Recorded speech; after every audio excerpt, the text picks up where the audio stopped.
어느 때 큰 버스가 교통사고로 그만 높은 데서 내려 굴르면서 많은 사람의 사상자가 났더랍니다. 구급차가 달려와서 형편을 보니 많은 사람이 이렇게 죽고 또 부상을 당했기 때문에 그 구급대원들이 한 일이 뭐냐면 산자와 죽은 자를 구별해 놓는 것입니다. 왜냐하면 이왕 죽은 자는 어찌할 수 없으니까 구별해서 이제 장례 절차를 밟을 수밖에 없고, 다소라도 살아있는 사람은 이건 빨리 좀 더 바른 조치를 해서 살려야 하기 때문에 산 사람하고 죽어가는 사람하고를 이렇게 분리하는 작업을 하게 됩니다. 이런 일을 하고 있을 때 어느 부인 한 사람이 이 소식을 듣고 달려왔습니다. 다급하게 현장에 와서 자기 남편의 형편을 물었습니다. 남편이 어디에 있나 하고 보았더니 그 죽은 자 그 속에 자기 남편이 있어요. 그래 가서 그 죽은 자를 붙들고 이렇게 내려다 보면서 의사에게 물었습니다. 선생님, 제 남편이 어떻게 되었습니까? 유감스럽지만 부인의 남편은 이미 죽었습니다. 그랬어요. 이 말을 듣고 남편이 눈을 뜨고 여보, 나 안 죽었어 그랬어요. 그러니까 부인이 뭐라 했는지 아세요? 의사가 죽었다면 죽은 줄 알아.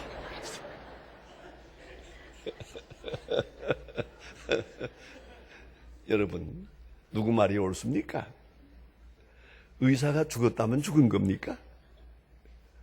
안 죽었으면 안 죽은 거지. 여러분, 이 세상 만사가 그렇습니다.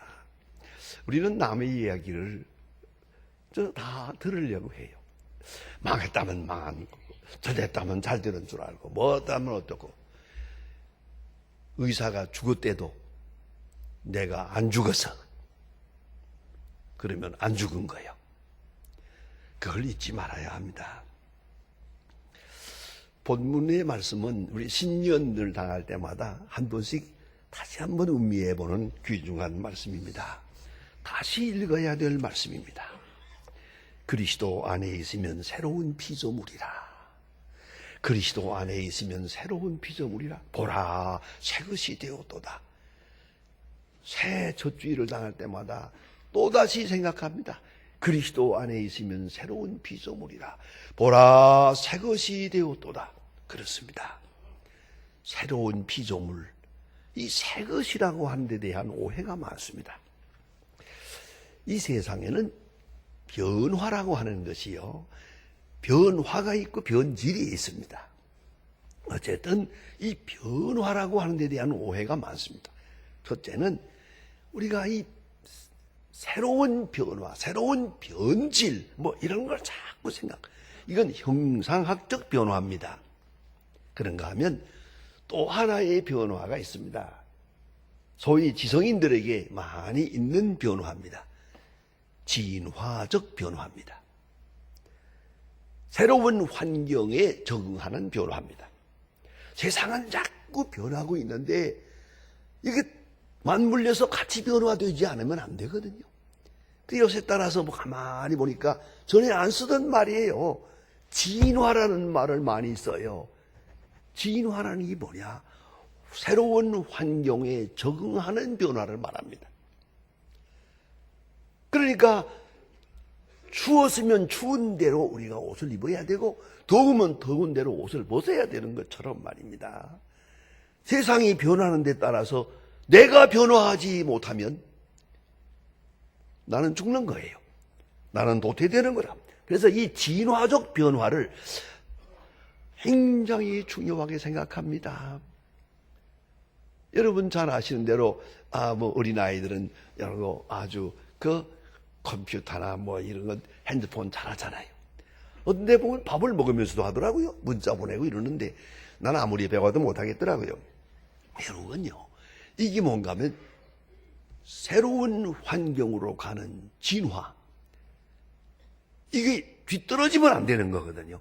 같이 가든가 앞서가든가 해야 되는데 이런 변화를 우리가 진화적 변화라고 하겠습니다.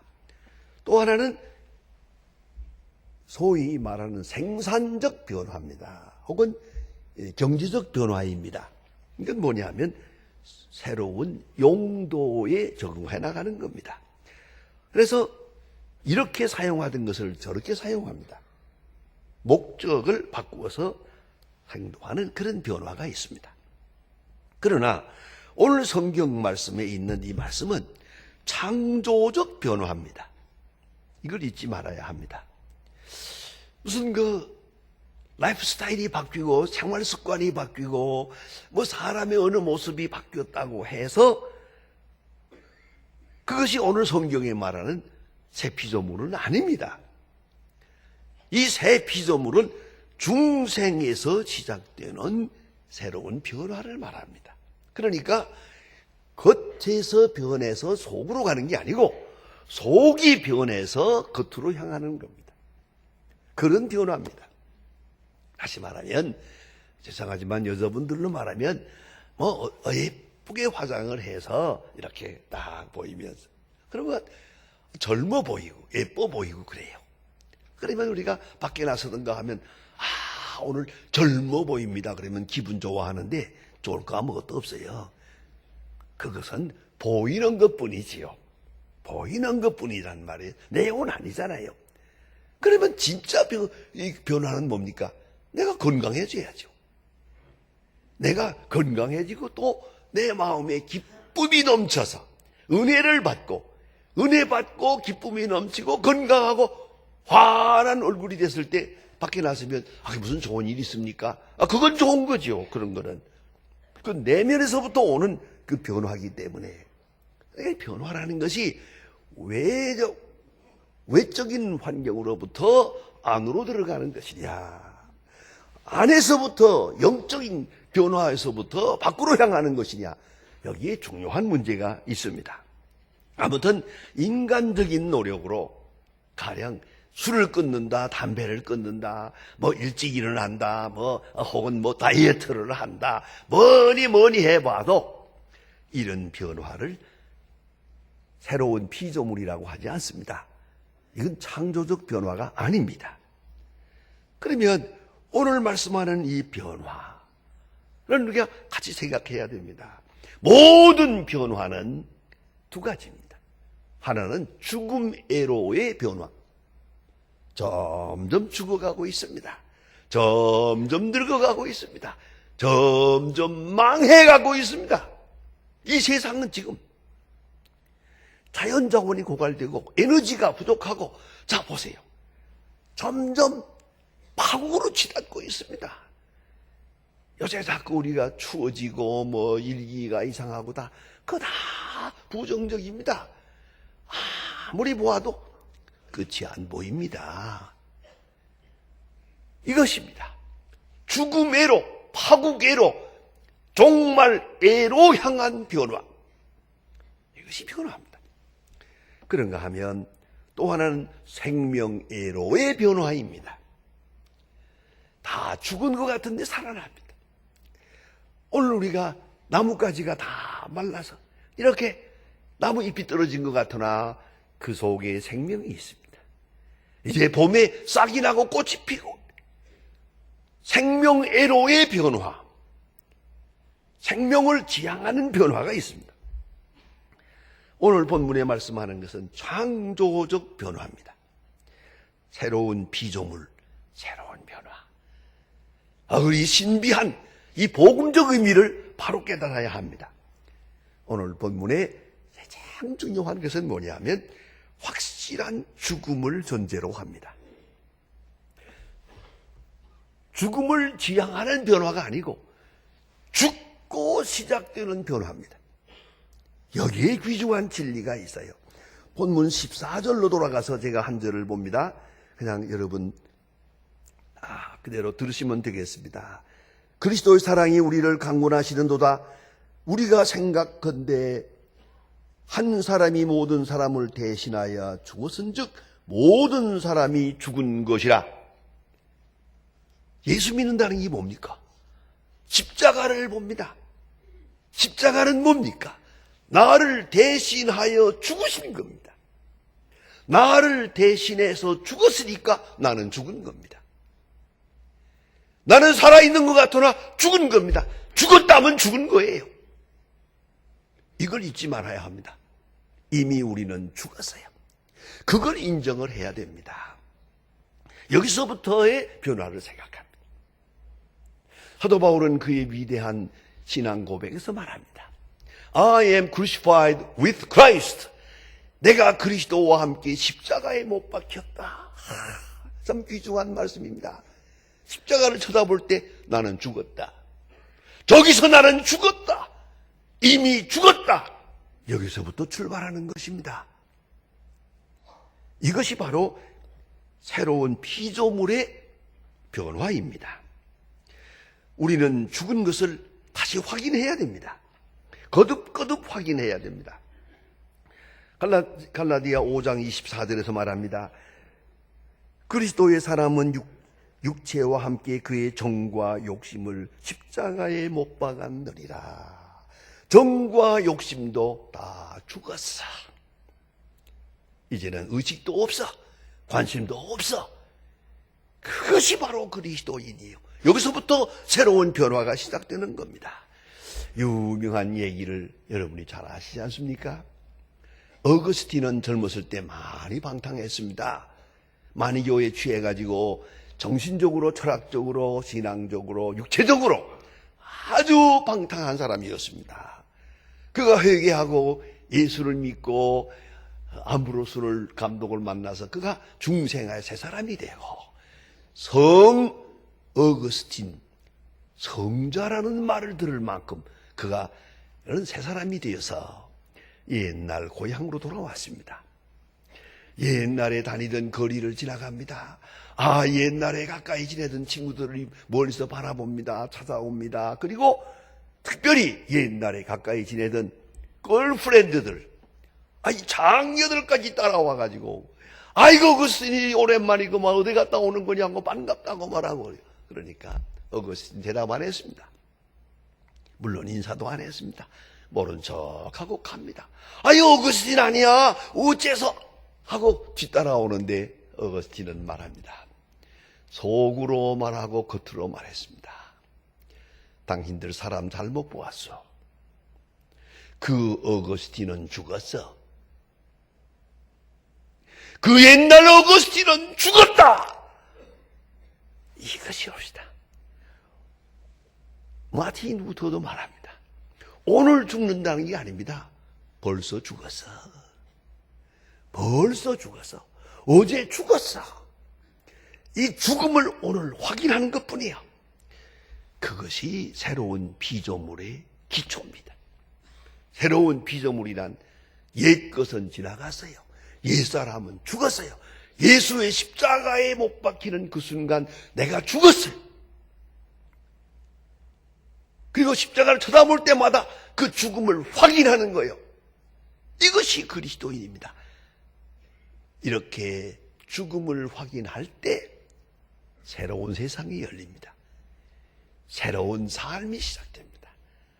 놀라운 신비로운 새 세계를 경험하게 됩니다.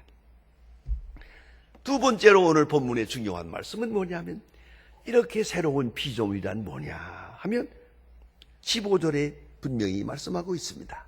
그가 모든 사람을 대신하여 죽으심은 살아있는 자들로 하여금 다시는 그 자신들을 위하여 살지 않고 오직 그를 위하여 대신하여 죽었다가 다시 사신 자를 위하여 살게 하려 함이라. 얼마나 귀중한 말씀입니까? 여기 핵심은 위하여예요. 위하여. 목적이 바뀌는 겁니다. 가끔 그런 얘기를 많이 듣습니다. 결혼 생활에 좀 파국을 만난 분들이 찾아와서 이거 남편이 어떻고 아내가 어떻고 뭐 어쩌고 도대체가 살 수가 없습니다 하고 한참 푸념을 하고 나서 한 30분 듣고 난 다음에 제가 이젠 그만하시지요. 그래서 내가 한마디 물을까요? 물으세요. 난 딱 한마디 대답 묻습니다. 결혼 왜 했어? 도대체 결혼을 왜 했냐고 꼭 묻고 싶습니다. 거기서부터 물으세요. 여러분, 귀중한 진리를 다시 들으세요. 결과가 잘못된 것도 아니고 방법이 잘못된 게 아니에요. 실패는 목적이 잘못됐어요. 그걸 알아야 합니다. 작은 일이나 큰 일이나 실패는 목적에 있지 방법에 있지 않아요. 아니, 결과에도 있지 않아요. 근데 우리 사람들은 목적도 생각지 않고 방법도 생각지 않고 딱 한 가지 결과만 생각하고 실패했다 성공했다 바로 거기에 문제가 있는 거예요. 목적이 잘못된 거예요. 다시 한번 물어보세요. 돈을 벌어요? 왜 벌어요? 아침에 일어나세요? 왜 일어나세요? 밥을 먹어요? 왜 먹어요? 사랑을 무슨 사랑을 해요? 여러분, 목적이 뭡니까? 그래, 재미있는 얘기가 있습니다. 종교개혁자 존 칼빈은 좀 나이가 많아서 노총각으로 결혼을 하는데 총각이 결혼을 하면서 아이가 달린 과부하고 결혼했어요. 그러니까 그 친구들이나 가까운 사람들이 왜 물어보겠어요? 오죽 말이 많겠어요? 아니 이렇게 존경받는 어른이 말이야 좀 처녀하고 하지. 그것도 애까지 달린 과부하고 그거 뭐하는 짓이냐고 많은 사람이 물었죠. 나 그 대답에 대해서 너무너무 신기하게 생각합니다. 근데 그 여자분들이 이 말 좋아 안 해요. 제가 이거 얘기했다가 여러 번 공격받았어요. 그러나 다시 한번 얘기 들어보세요. 사사로운 일에 매이지 아니하고 오직 주의 일에 힘쓰기 위하여 하나님의 영광을 위하여 결혼했노라. 끝. 여러분 보세요. 결혼도 하나님의 영광을 위하여. 예뻐서 결혼하고 행복해서 결혼하고 미쳐서 결혼하고 이거 아니라니까요. 결혼의 목적이 뭐예요 도대체가? 주의 영광을 위하여. 사업을 돈을 벌어 건강 누구를 위한 건강이요? 그 건강 때문에 오히려 더 큰 함정에 빠져요. 그렇지 않습니까? 목적이 분명해야 돼요. 실패는 목적에 있지 방법이나 결과에 있는 게 아니라고요. 다시 한번 냉정하게 생각해 보세요. 작은 일이나 큰 일이나 깊이 생각. 누구를 위하여? 도대체 이 목적이 뭐냐? 목적이 뭐예요? 영화 제목처럼 누구를 위해 종혼을 위해 한번 생각해 보십시다. 가치관이 거기에 있는 거예요. 목적이 바로 서면 가치관이 거기서 따라오는 거예요. 목적이 바로 되면 방법은 순리적으로 가능한 것이요. 다음 결과는 묻지 마세요. 죄송합니다만 두 가지만 우리가 해야 돼요. 목적, 방법, 그것까지입니다. 그 다음은 하나님이 알아서 하시는 겁니다. 결과는 합동하여 선을 이룰 것입니다. 하나님은 위대한 역사를 이루어 가실 것입니다. No comment. 돈을 벌었느냐 못 벌었느냐 건강했냐 병들었냐 묻지 마세요. 목적을 바로 하고 방법을 바로 하고 깊이 생각해 보십시다. 가끔 보면 주의 일 한다고 하고 선한 일 한다고 좋은 일 한다고 목적이 아니에요. 목적이 잘못됐어요. 북한에 있는 어른들이 그 지도자들이 나하고 늘 얘기할 때 그런 얘기를 가끔 해요. 그 남조선에 있는 그 기독교인들이 예수를 믿는지 안 믿는지 모르겠어요. 왜 그래요? 그러니까. 그 성경에 말하기를 오른손이 하는 거 왼손이 모르게 하라 했는데 이 남조선에서 온 분들 뭘 좀 갖다 놓고는 말이에요. 감사장 달라, 영수증 달라, 어디다 쓰느냐, 뭘 하느냐. 도대체 말이 많다는 거예요. 도대체 이것은 누구를 위한 거냐고. 여러분, 아무리 선한 일을 한다 하더라도 목적이 잘못돼서 누구 위한 거예요 도대체가? 작은 일이나 큰 일이나 깊이 하나님 앞에서 다시 한번 생각해 보세요. 내가 어떤 목적으로 이 일을 했던가 깊이 생각해야 합니다. 거기서 새로운 가치관이 나옵니다. 다음에 오늘 본 말씀에 보면 또 말씀합니다. 16절에서 설명합니다. 우리가 이제부터는 어떤 사람도 육신을 따라 알지 아니하노라. 육신을 따라 알지 아니하노라. 보이는 것을 따라 판단하지 아니하노라. 육체를 따라 평가하지 아니하노라. 속사람. 사람을 보아도 속사람. 그렇지 않습니까? 여러분 어찌 생각하십니까? 그 얼굴 예쁜 사람이 있어요, 확실히. 그러나 얼굴 예쁘고 마음도 예쁘고 그렇진 않은 것 같아요. 가만히 보니까 속과 겉이 달라요. 우리는 속을 보아야 돼요. 물질적인 것과 신령한 것을 보아야 돼요. 오늘의 것과 영원한 것, 영원한 가치의 것을 생각해야 돼요. 언제든지 먼 가치, 신령한 가치, 영원한 가치, 보이지 않는 것, 보이지 않는 것. 보이지 않는 것을 추구해 나가면 후회가 없어요. 보이는 것 따라서 끌렸던 일은 다 후회합니다. 그 화려한 거 아무것도 아닙니다. 그런 거로 신령한 것을, 영적 가치, spiritual insight, 영적 통찰력이 있어야 돼요. 여러분, 연세가 얼마입니까? 이제쯤은요, 보이는 대로 판단하지 마세요. 그 보이는 것 가지고 뭐 끌리지도 마시고요. 그 화려한 거 아무것도 아니에요. 영적으로 신령한 가치를 추구하는 것, 그게 바로 새로운 피조물이요. 보이는 대로 판단하지 않고 보이지 않는 것, 현재로 판단하지 않고 영원한 것, 그런 판단력을 가지고 행복하기도 하고 불행하기도 하고 기뻐하기도 하고 슬퍼하기도 하는 그런 사람이 되어야 된다는 말입니다.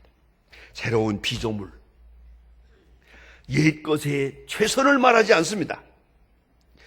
옛것의 진화를 말하지도 않습니다.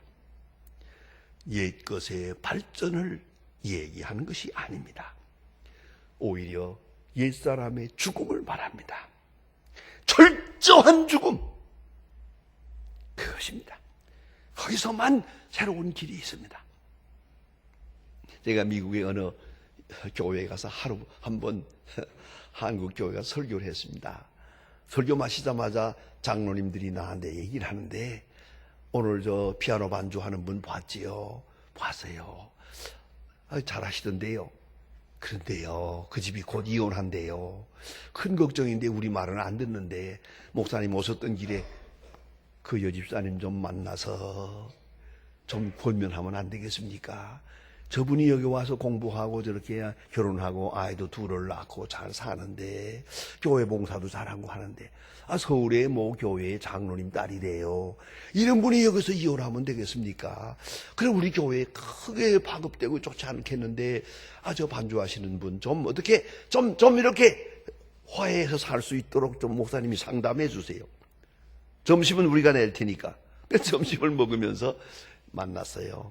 얘기를 해봤어요. 왜 그렇습니까? 뭐라고 그래요? 그 다음 얘기를 했죠. 그래, 잘 생각해 보십시다.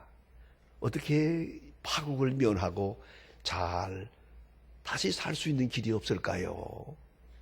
하고 물었더니요, 있지요 그래요. 있으면 그대로 하지요. 근데 그게 뭔데요? 역시 장로님 딸이라 생각이 있어요. 내가 죽으면 되죠 그래요. 내가 죽으면 돼요. 그래요. 가만히 생각해 보세요. 내가 죽으면 안 될 일이 없어. 그 못된 게 아직 살아있어. 교만, 자존심, 그 욕심. 빨리 죽어야 되는데 아직도 못 죽여서 저거를. 십자가를 쳐다보고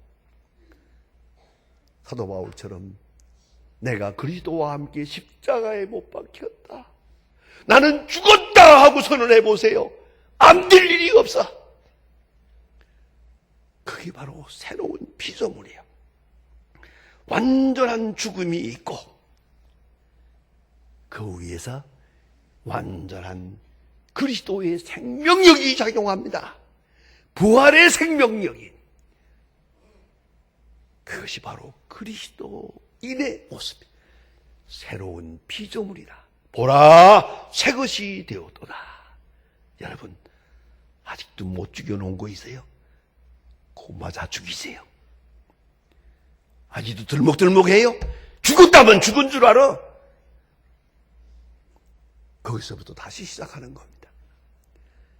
그래야 금년이 새해가 될 것입니다. 기도하십니다. 하나님 아버지, 오늘 귀한 시간 주님 앞에 나왔습니다.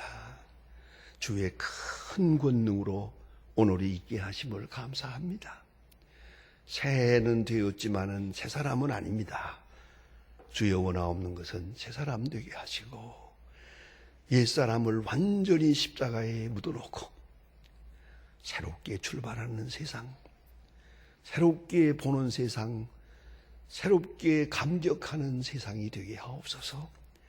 참으로 새로운 피조물 된 나를 보며 행복하게 감격하는 그런 은혜의 아침이 되게 하옵소서.